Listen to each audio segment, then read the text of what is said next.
Inimbitahan ni President Ferdinand R. Marcos Jr. ang Indian business groups sa ikatlong araw ng kanyang state visit sa India na makipag-ugnayan sa kanyang economic team upang magbukas ng negosyo at iba pang business opportunities sa mas lumalagong ekonomiya ng Pilipinas ngayon.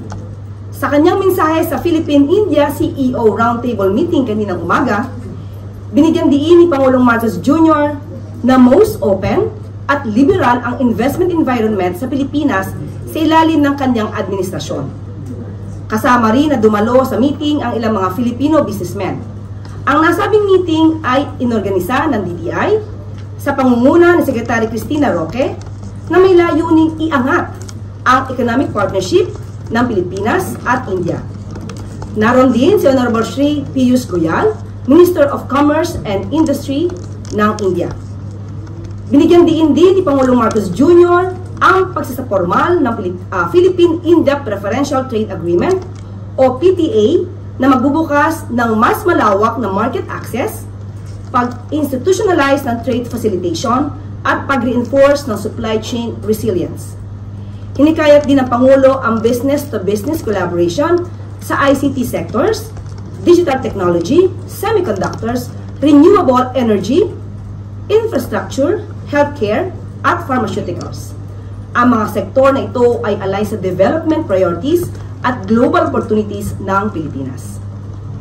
Binigyan din naman ni Pangulong Marcos Jr. ang iba't ibang legislative measures upang mas mapaluwag at mapadali ang pagbubukas ng negosyo sa Pilipinas ng foreign investors kabilang na ang Indian business groups.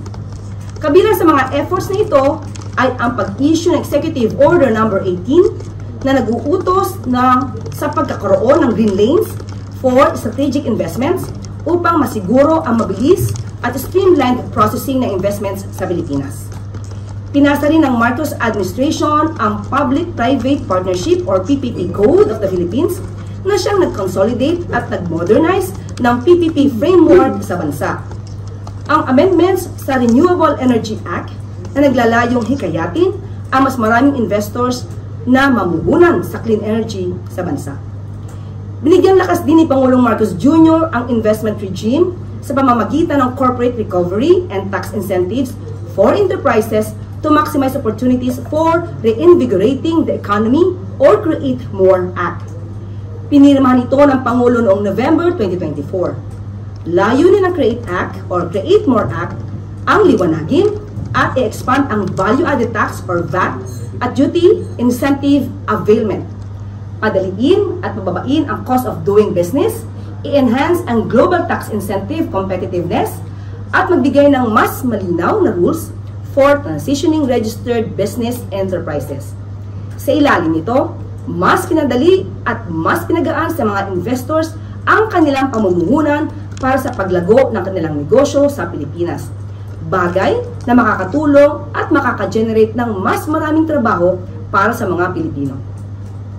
Ayon kay Pangulong Marcos Jr., layunin ng mga measures na ito na time-bound, performance-based, and transparent ang Pilipinas sa gitna ng pabago-bagong pangangailangan ng mga investors. Maliban dito, binigyang pansin ni Pangulong Marcos Jr. ang pagpapahalaga sa human capital ng bansa, dahilan upang ipasa ang Enterprise-Based Education and Training or EBET framework. Dahil dito, mas maiaangat ng bawat manggagawang Pilipino ang kanilang kagalingan upang mas maging handa sila sa anumang larangan o industriya. Sa kasalukuyan, binigyan din ni Pangulong Marcos Jr. ang growing momentum sa bilateral trade Pilipinas na umabot sa $3.3 billion mula 2024 hanggang 2025. Isang patunay hindi lang sa magandang dynamism ng ekonomiya ng bansa, pati na rin sa mas malakas na complementarities at value-sustained dialogue sa pagitan ng pamahalaan at business sectors ng Pilipinas at India.